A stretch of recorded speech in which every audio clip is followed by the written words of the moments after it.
Sam is our product expert. We're really excited to have him here today. You might recognize him. He was one of our Rock Executive Fellows appointed by the Dean, an iLab expert. And then prior to that, professionally, he was the Chief of Product at Insight Squared, VP of Product at HubSpot, among many others. So big thank you to Sam for being here today. And with that, I'll turn it over to you. Hello, everyone. It's a pleasure to be here. I think we've got an hour, so I'm going to move pretty quick through a discussion I've done a number of times over the years on the MVP and business model testing. My understanding is this is the Rock Summer Fellows, so you all have the summer to either be joiners or founders. Do I have that right? Give me some nods of the head. Okay. Also, do turn the camera on. Believe it or not, this is actually hard to do. And the way I judge whether or not I need to move faster or slower is kind of like trying to get some engagement and read my audience. Also, I will aggressively cold call anyone who doesn't have a camera on. So do turn them on for me. It'll make my job easier. All right. So some background. Why am I even here? Why am I doing this prezzo? I'm actually class of HBS 04. Long before they had, we had no startup classes at all. And actually, this was the most recent person to go to jail from HBS at that point had been not for startups, it had been for Enron, believe it or not. I've done 6 early stage startups, all of them super early stage, like Series, Seed, A, B. One of them, total failure, shut down. 2 went public. 2 were acquired, and I'm founder and CEO of the 6th one now. I've also been a professor. I was a professor of the 2nd-year course, Launching Tech Ventures, and I started my current startup while teaching that class in the spring of 2021, which was kind of fun. Anyway, the general pattern is I do B2B SaaS, boring B2B SaaS. I've done 1 marketplace, but they're all early stage. So do use that as a lens if you're thinking about B2C stuff. I've got fun opinions on B2C, but I'm by all means not the expert. But I have done a lot of early stage. Okay, good background. All right. Also, I like drawing in the audience participation, so I'm gonna try and make this interactive. So get ready to be to kind of work with me and ask questions as we go. That kind of thing. All right. I think there's use the thumbs up, the hand raise icon. All right. So I'm going to quick share screen. All right. So here we are. One of my favorite things to talk about when starting an early stage company, because I think it's one of the most useful things. All right. Let's talk Runway. Who knows where this is, by the way? Just shout it out. Some guesses. I need 1 guess at least. Nepal. It is Nepal. Who said that? Well done. Boy, thank you. Wow. In 8 years, I've had 2 people know that. That's fantastic. All right, this is off to a great start. All right, so let's talk Runway. And one of the shortest runways in the world I thought was appropriate. Let's say you have gone and raised money. Congratulations. Typically, when you raise money, you get about 18 months of runway, would be standard. In a down economy like this, you might want to go for 2 years. But on average, you raise about 18 months of runway for whatever stage you're at. So congratulations, you now have 18 months of runway. You're feeling all good. What you often don't realize is, oh, actually, you don't have 18 months because you need to go and raise money. You need to get the next round while you still have cash in the bank. And you probably want 3 months of cash in the bank when you get the cash in for the next round, because that way you don't lose negotiating power, right? If you're down to 3 days of cash, you're going to be in a very poor negotiating power when you're raising your next round. So you don't have 18, you actually have 15 months of runway. Sorry, I'm just kidding. You don't have 15, you actually have 13 months of runway, because it's going to take you 2 months on average to do the legal paperwork to actually close the round after you've signed the term sheet. That's if it's an equity round. Convertible debt can be faster, but for equity, it's 30 to 90 days. But actually, you don't have 15 months, you only have 10, because to actually get a round done, you need to be doing about 3 months of fundraise discussions with whoever you raise from. And to actually do those, you probably need 4 months of data going into the fundraise discussions so that they're going to want to fund you. So yeah, you raised 18 months of cash, but you've got 6 months to work with. So that's the framing. That's the environment you have as a founder, maybe right now. That's what you have to work with, okay? And that's the point of this whole discussion is you don't have 18 months, you have 6. What are you going to do with it? All right, so these are lily pads. Bear with me. I often kind of think that fundraise stages are like lily pads moving from hop to hop, because they naturally create stages that have defined things you do that have specific output or milestones at the end of each stage. So sometimes they're called seed A, B, sometimes they're called pre-seed, seed A, whatever. They keep changing the labels as the years go on, but fundamentally like first round, second round, third round. And what you do in each round is actually pretty consistent. In your first round, fundamentally what you're trying to do is show product market fit. And the KPI that you use to prove that is whether or not you have a minimum viable product. Second round, you want to get the V1 of your go-to-market. And the way you prove that is ASP. What's ASP? Shout it out.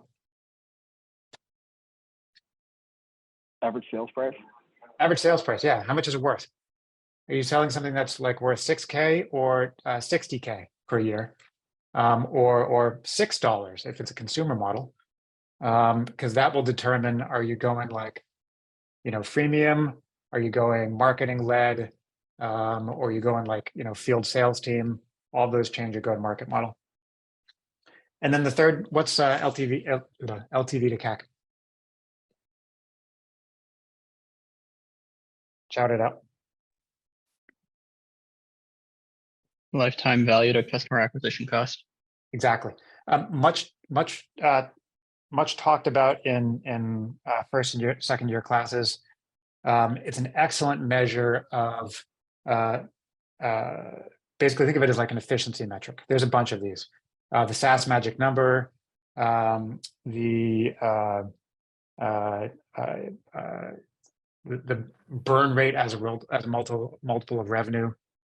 There's a whole stack of these, but they all measure essentially how scalable is your go-to-market motion. Anyway, what we're going to talk about is the top one, because I think that's the most appropriate for this audience. Sound good? Give me a thumbs up on camera if this is interesting to you. Okay. All right. So let's talk about that MVP. What does it stand for? Someone shout it out for me again. Has everyone heard of the MVP before, by the way? Am I off base? Minimum viable product.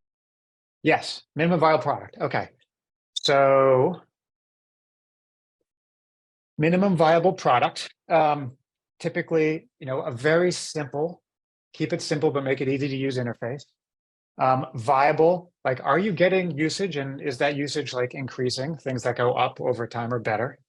And product, you're not going to have 3 Scrum teams. You might have a couple devs building a very basic framework. All right, let's do a thumbs up icon here. If we're all on the same page, if this looks appropriate, sounds familiar. Okay. All right, if you didn't put a thumbs up, it's because you smelled a trap. Congratulations. This absolutely was a trap. If you do this, you will fail. This is the point of like today's talk.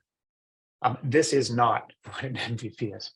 Unfortunately, this is what people think it is. This is the real MVP. Real MVPs, if you do the thing on the left, you will not be able to get it done in 6 months.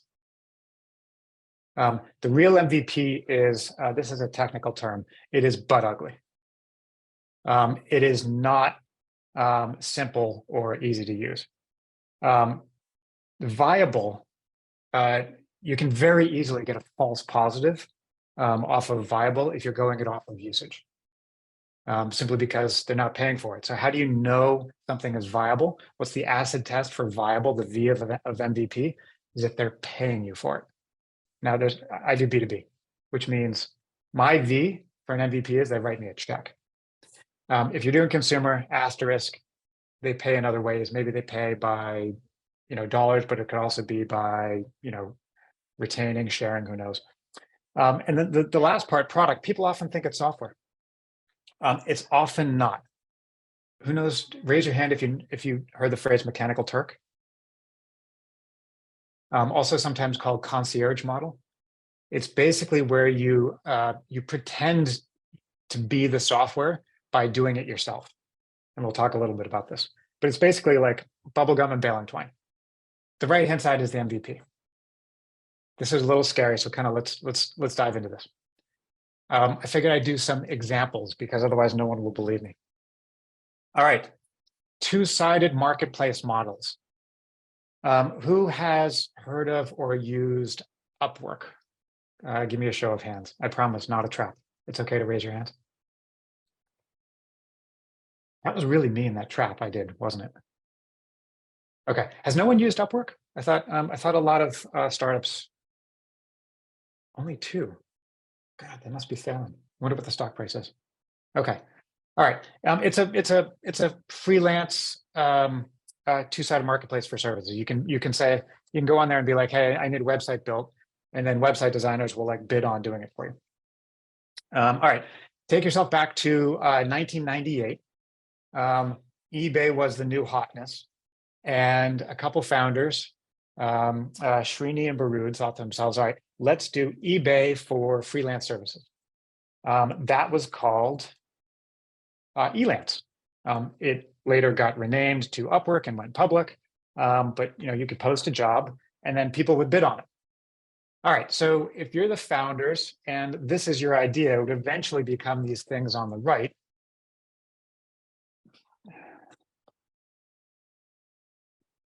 What are the risks of your company? How would you spend your 6 months of funding? All right, so I want to do a little poll here. Perfect.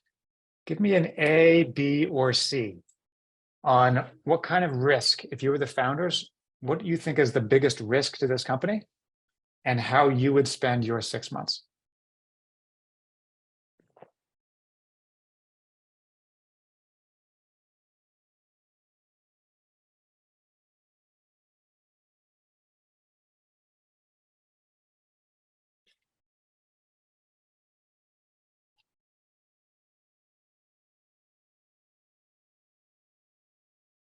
Interesting.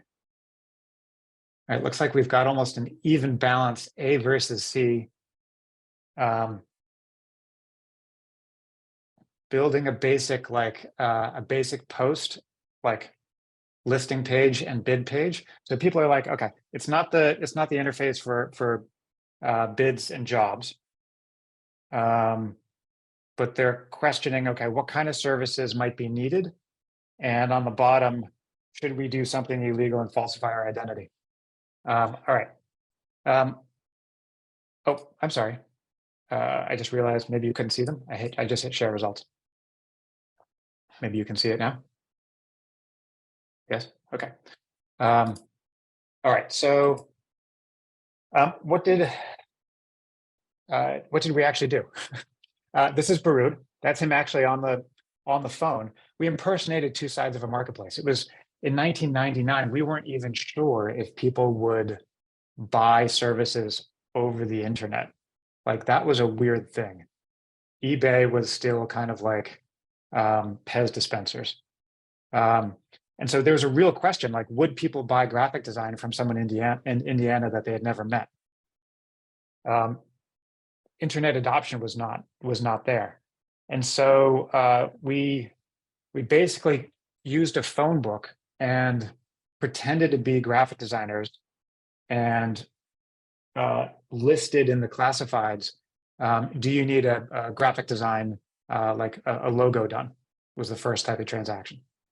And then, so basically pretended to be graphic designers and sold logo design services, and then represented ourselves to be buyers to a set of graphic designers in the yellow pages. We basically impersonated both sides of a two-sided transaction, and we used a single static web page as the way which we like communicated. We did 12 of those. Sorry, I'm getting a long delay in. There we are. 12 transactions to prove that you could do this two-sided marketplace idea using graphic design. And then we raised a 12 million Series A from Kleiner Perkins, which at the time was actually a pretty healthy round. And that's yours truly looking like the naive management consultant that he recently was. All right, so let's do another model. B2B sales analytics. It's 2010. Everyone uses Salesforce, but they hate it. I could have labeled that it's 2023 and it would still be true, but let's just go with 2010. And the idea is pre-made dashboard for sales analytics. Basically, like it just reads in your Salesforce data and it makes you charts like what is your sales pipeline, what is your sales cycle, conversion rates, what your funnel looks like, where are all the new deals, what direction are they moving, et cetera, et cetera. Okay. Those of you in the B2B world, this will seem decently familiar. All right. Based on that,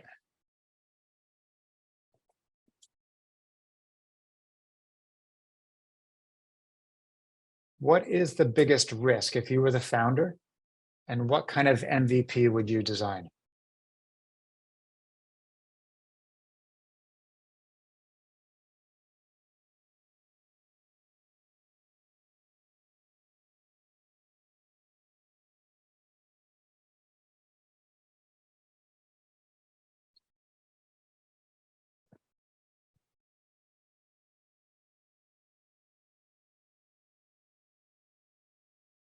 All right, I'm getting a, let me see if I can share. Can you see it now, or is it just me that sees it?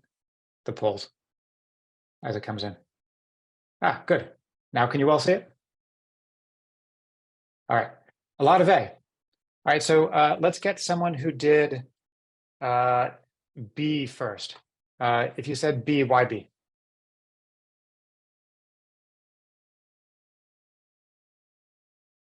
Who said B? There was one of you. Don't be shy.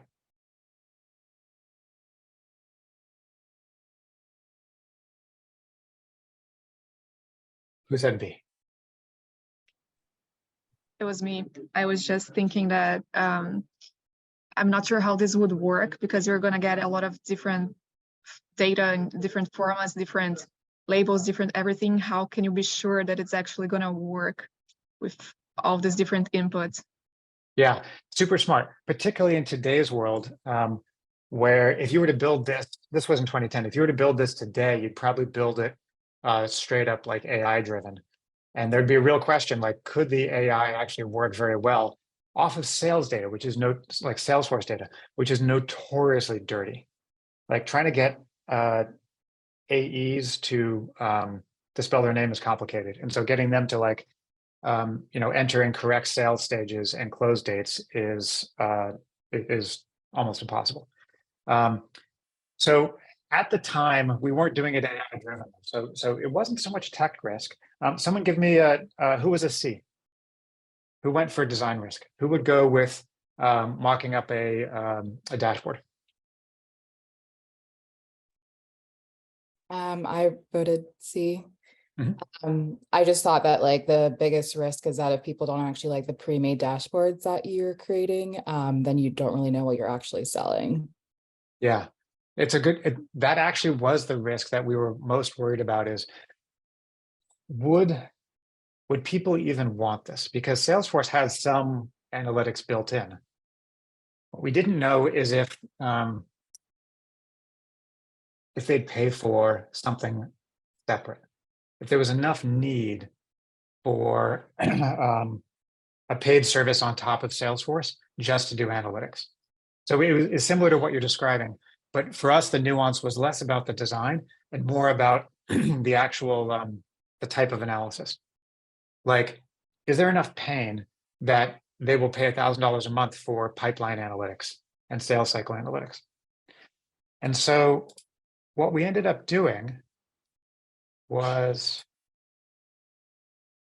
this, oh, it's a pity. I had a mock-up of it. We mocked it up in Excel. We basically got a bunch of customers, 3 of them, to hit export out of Salesforce and send us a CSV of their Salesforce data. We pasted it into Excel, and we generated a set of Excel charts and dashboards that look like software, but were not software. They were Excel. And then we sold them and printed PDF, and we sold them those. We refresh it every week, and we sold them a quote subscription to that for $1,000 a month to 3 customers. There was no software. There was no login. What they were paying for was PDFs that were refreshed weekly off of an Excel generated set of analytics. Questions on this? I have a question. How did, I'm assuming some of the data was confidential. How did they trust you to send their data to you? We kind of just asked them. Fundamentally, like if their pain is big enough, people will overlook a lot of things, particularly early adopters. And so we found 3 customers that were like, this is such a problem for me. Like, if you can solve this, I will pay you $1,000 a month. And we were like, okay, how do we get the data? And they were like, hold my beer. Let me hit export. Early adopters. I'm seeing if I can find, okay, here it is. This is an earlier version of the same deck. This was our Excel mockup. We sold this for $1,000 a month. It was ugly. Other questions? However, we validated need. Off of those 3 customers, we raised a seed round. And then it was actually pretty straightforward to hire a few engineers. And the engineer's job at that point was pretty clear.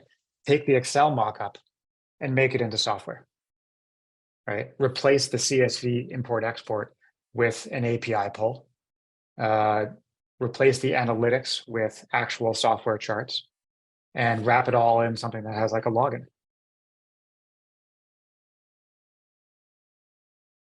Other questions on this? Yeah, I had a quick question. How upfront are you about sort of the limits of what this sort of first version are? Because while it may accomplish the need, I would think that like someone who knows how to use Excel might, knowing that you're just doing Excel, feel bad about sort of the $1,000 a month price when they know it's not like a full SaaS product. If they have the pain point, then, I mean, this is what you're testing, all right? At least in this case, this was our risk, is there enough pain to make it worth it? And so, yeah, our target audience was people who were, had enough pain around, for example, like pipeline analysis. Knowing, okay, this week, what opportunities in my sales pipeline had dropped out and which ones had been pulled in. You can't see that in Salesforce. And so we were testing whether or not there was enough pain for someone to pay for that. Yes, they could go and generate themselves in Excel if they wanted to go do it, but would they pay us to do it? I mean, what you're describing, that question was the big question. That's what we wanted to answer. Can we build a business around this by basically building Excel analytics for someone else because they either didn't know how or didn't want to? And it turned out yes. I have a question. How do you determine the sort of initial pricing for the pilot or for this MVP when you're not just selling the whole thing? Like how much discounts are you actually thinking about when you're getting your first customers? Yeah. I've got 2 favorite things in the world. One of them is scuba diving and the other is pricing. There's a lot to pricing. But at the beginning, the basic guidelines are you want to keep it very simple because if you think about the things you're testing, there'll be time later to test your pricing model, but now is not the time. Now what you're testing is one of these things here, okay? So remember your 6 months. You don't have 6 months to test pricing. You need to spend your 6 months testing whether or not there's need or tech risk or something. So generally at the early stage, just go for something really stupid simple, probably based on other types of similar things that buyer is buying. And so we went with $1,000 a month because that was actually a fairly typical price in 2010 for a piece of SaaS software that a company would be buying.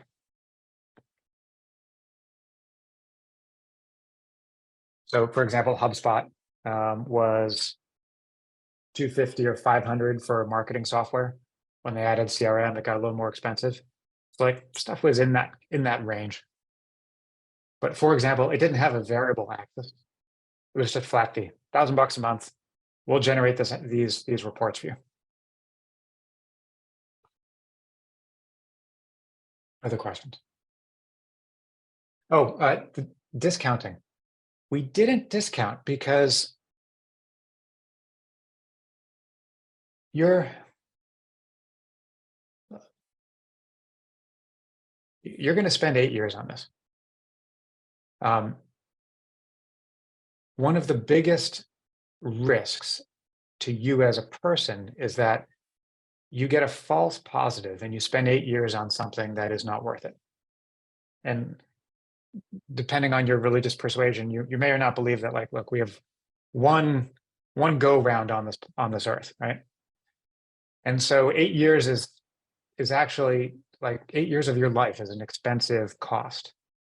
You want to be really positive that you don't have a false positive and you're not spending 8 years on something that doesn't have enough need. And so at the beginning, you don't want to use discounting to fool yourself into there being enough pain. Charge whatever the full price is. If it's worth it, they will pay for it, even though it is but ugly and hard to use. And that's kind of the point. If you can't get an early adopter to pay full price, you shouldn't be there.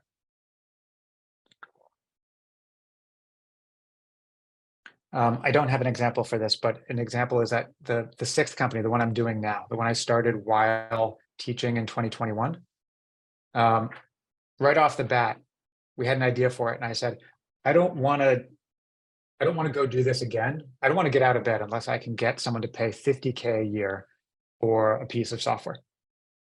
And so right out of the gate, we said, here's the package we're going to do. Here's the pain it's going to solve. Will you write a $50K check for this, yes or no? And we found 3 customers that would, so we said yes, and we started building it.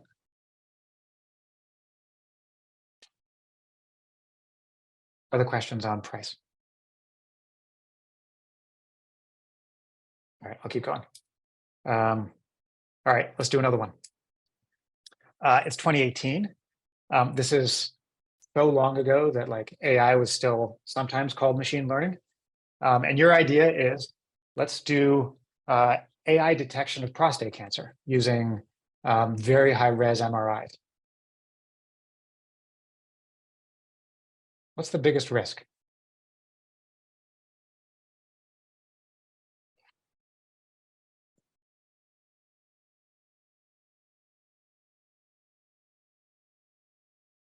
What's the biggest risk you see if you were the founder here? And what kind of MVP would you use your 6 months for?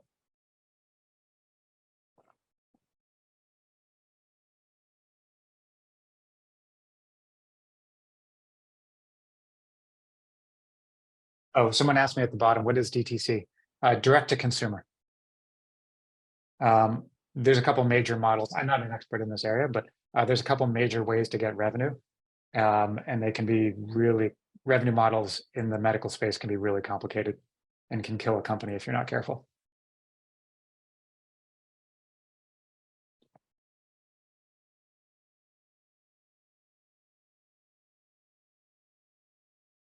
Can I ask a question on option A? I'm not sure I understand.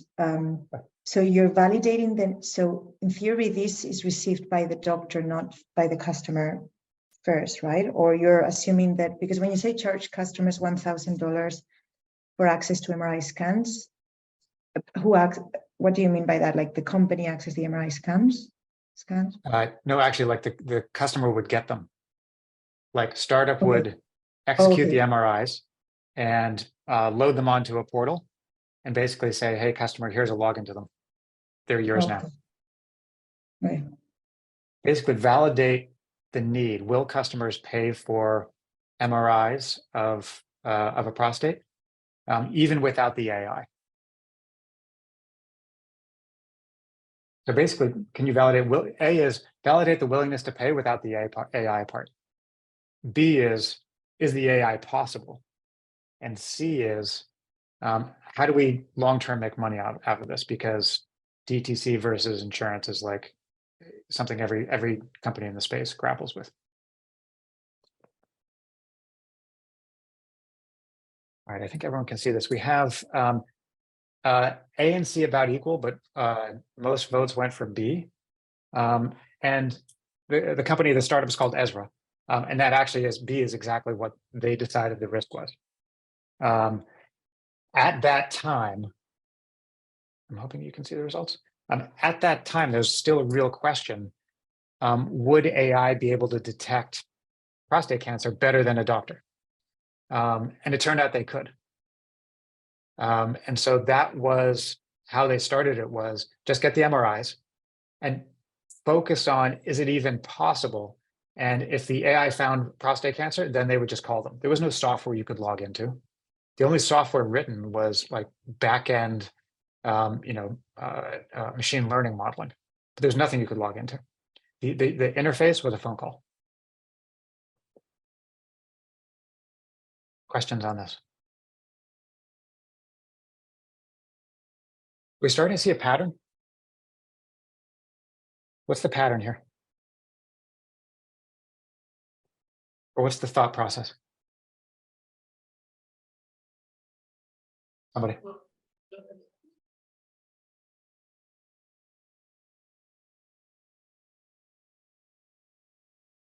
Juan, what do you have? You need to just focus on your biggest risk. Like everything else, yeah, hypothesis test, can like all those tests, but what is the thing that makes or break your company? Yeah. And nothing else matters. Test. Particularly at that stage. Later on, when you're focusing on, for example, in your third round, you're going to be focusing on, all right, how do we scale our go-to-market team? There will be risks then. At every stage, there's a whole set of things out to kill you.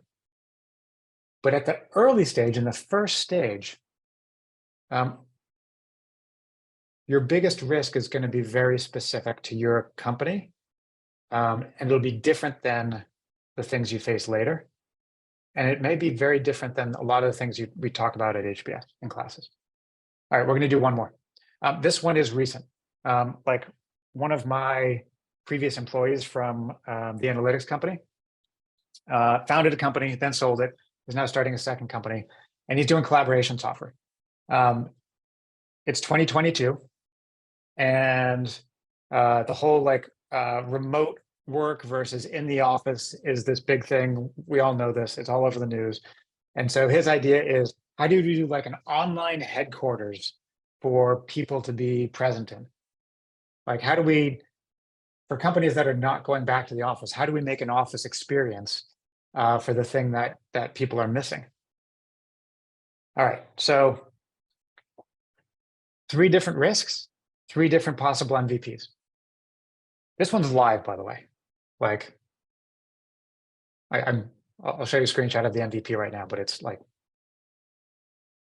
it's from last week.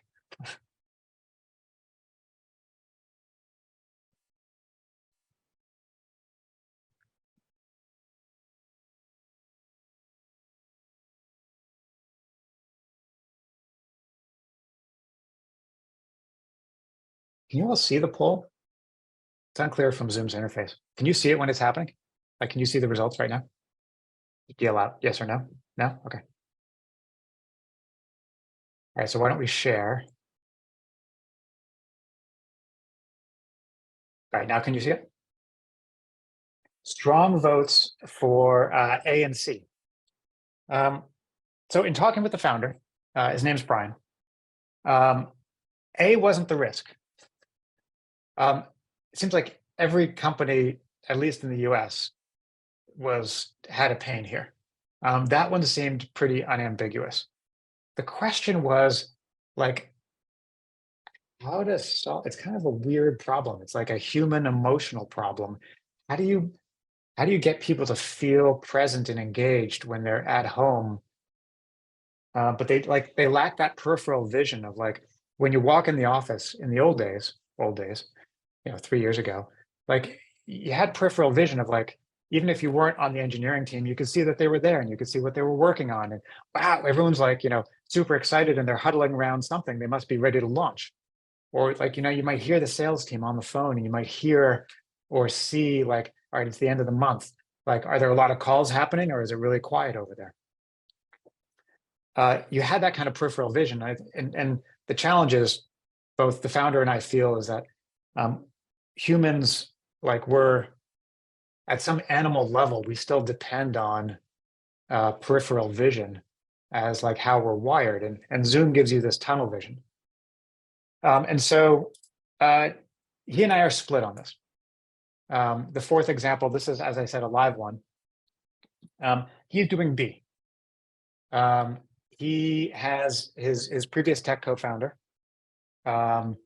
and 2 engineers from the previous company. They are building 70 different features that have everything from like, these are all the people in my company because we're beta testing it for them. Like it's got calendar integration, it's got these rooms, you can like start ad hoc meetings. Over here, it's got like a bird's eye view. If you click on one individual person, you can like see a zoom, like a zoomed in view of their little calendar and like how close they are and what's going on. Like there's 75 features in this thing. And he's basically throwing features at it to see which ones get the most clicks and the most usage. I think he's an idiot and I told him so. I said, how about instead you just make a series of permanent Zoom rooms and an interface which the only thing it can do is show who's in the Zoom rooms.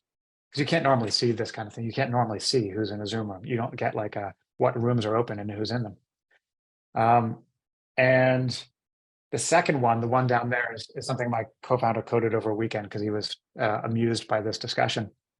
And a funny thing happened. People just started like hanging out in these rooms. Like when they came to work for them was just getting on Zoom and just being in a room, even if they were on a spreadsheet. And so it had no features besides, it had one feature, the bottom right one. The one feature is show the currently active Zoom rooms in your company. That's it, one feature. Anyway, there's a debate. What are your thoughts? Who's right?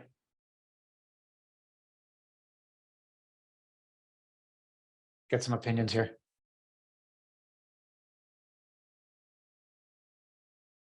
I voted for B because I think it's pretty obvious that there is need for a product, but the real question is, can you build a product that's going to be exciting enough? And I think, I don't know, I worked remotely during the pandemic and people tried to do Zoom happy hours and it was horrible. It wasn't because people didn't want to connect. It was just that Zoom was just not the right solution. So I think there's a need. But I don't know if just doing Zoom meetings is going to solve it because that people already tested that it was no one enjoyed it. So I think you just have to come up with a better solution, but the need is there. Okay, good. All right, so we have an argument for B. You're with Brian, by the way. He believes exactly the same thing. He says the solution is not Zoom meetings. He said the solution is how do we put other things around the experience to make it more office-like. I'm option C. I said, like, just allow people to see each other. Just give us some peripheral vision. Who's with me on C? What made you choose C? Malay, did you have your hand up? I mean, I was not C, I was A, but I can argue for C as well.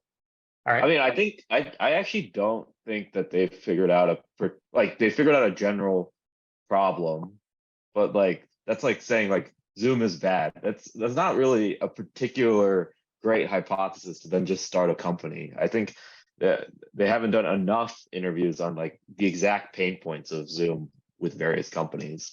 But I mean I can argue for C as well. Like that I think either one of those would be better than B. I think B is like building a solution without a problem, without defining the problem particularly.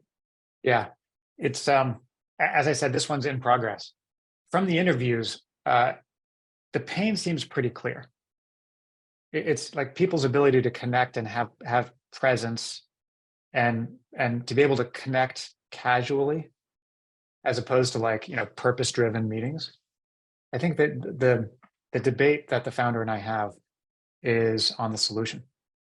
Anyway, it's an interesting debate, ongoing. As I said, these screenshots are from like last week. All right, so wrap up, summary. We've got a few minutes left here and I want to do some Q&A. You only got 6 months. And if you're doing stage 1, your goal is to show product market fit. That's your milestone. That's your exit criteria for this level, okay? Do not pass go, do not collect 200 if you don't have product market fit.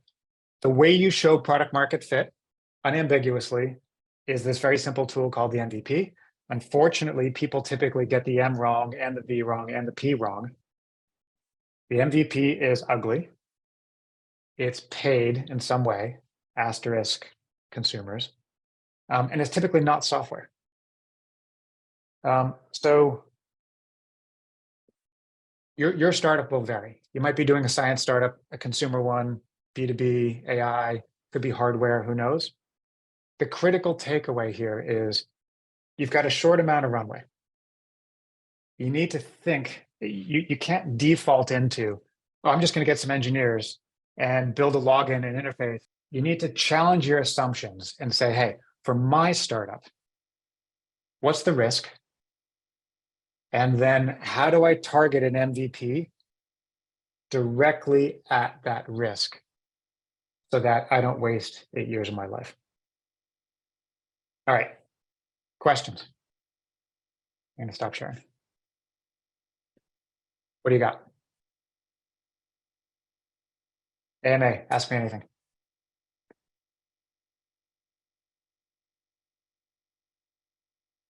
I have a question. I love how you started off with the marketplace example with, I think, Upwork, the two-sided marketplace. And I think one common risk in an MVP, or I guess a product there, is disintermediation. I know that's a more longer-term risk, but is that something, at least for what I'm trying to create, is that something that like you can really test out in that 6 months, or is this something you keep in the mind? It's a longer-term risk and you just have to like deal with it just like other marketplaces deal with it? Very savvy marketplace person you are. Disintermediation is the absolute bugbear of two-sided marketplaces. It's incredibly hard problem to solve. I think it's I think it's the Achilles heel of all of them. And some deal with it better than others. I would say it's not typically a first stage problem. I mean, you will deal with disintermediation, but in my opinion, it's a second or third stage problem.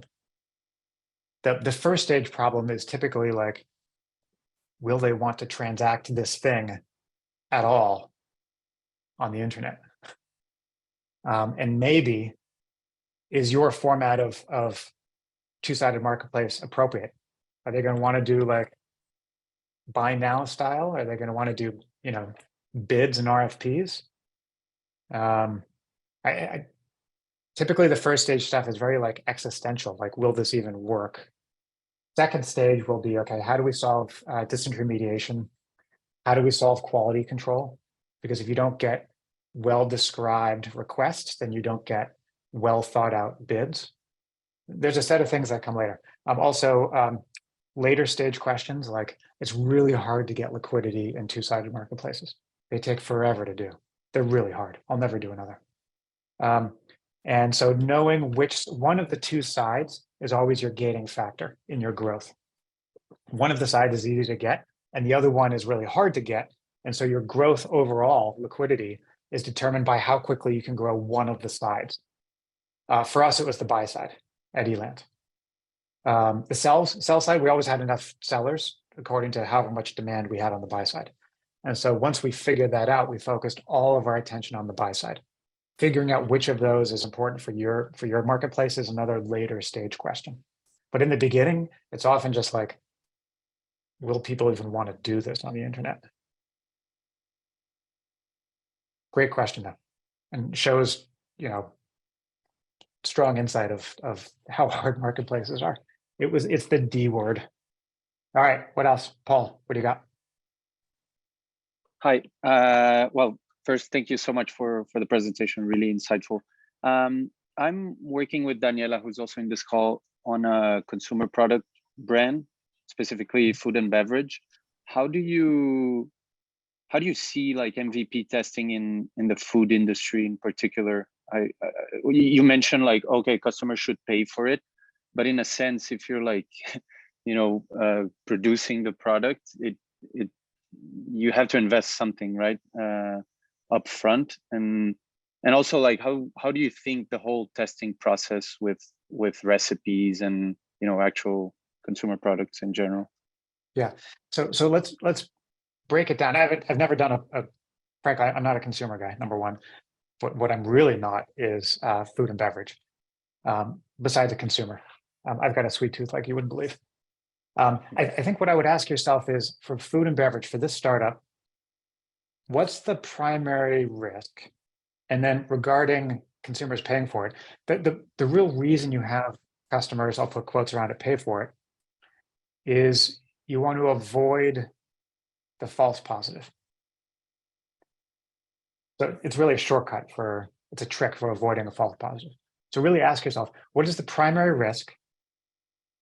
And what's the best way to validate you don't have a false positive? For food and bev, I don't know what the primary risk is in this case, but maybe if you know. No, that makes sense. What is it? I'm just kind of curious.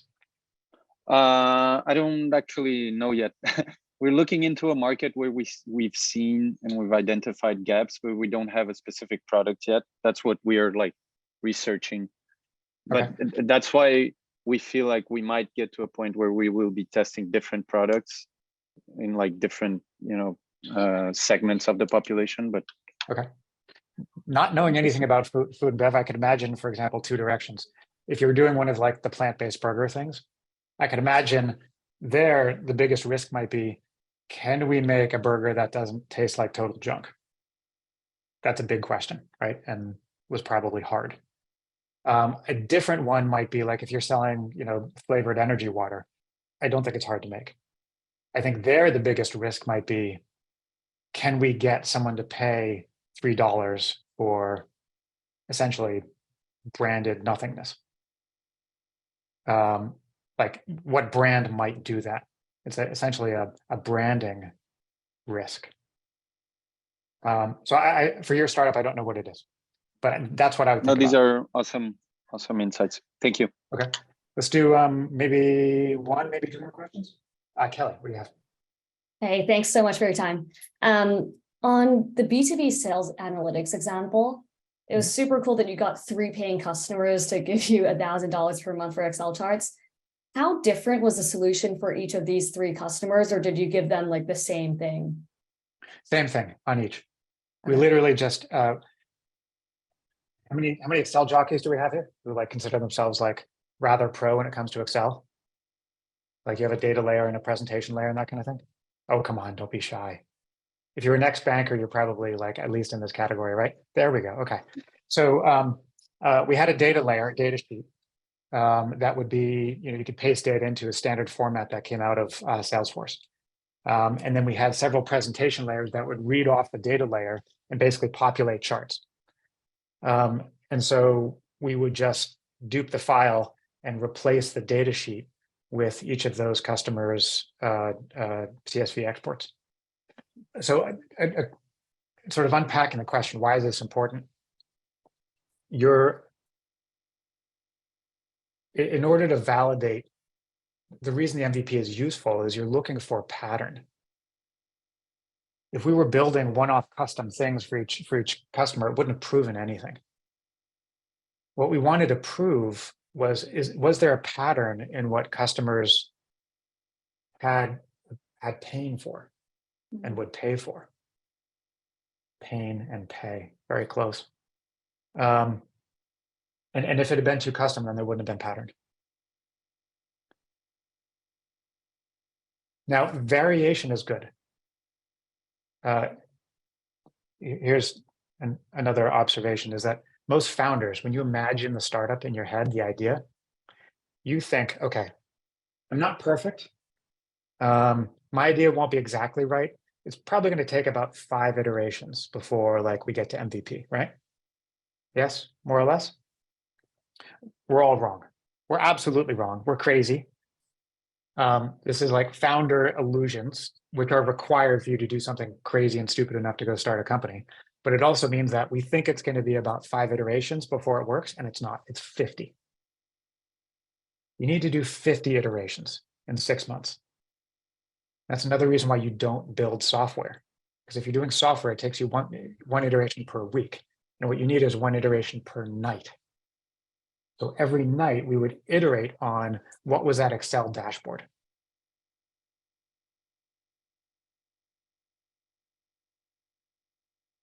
Other questions?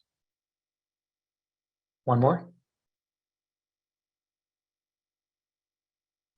All right, let me do a quick output test here. I want to see validation on this as a product. Raise your hand if you learned something valuable. A little bit? Okay, all right, I think I got most of this. All right, thank you all. I enjoyed that, I always do.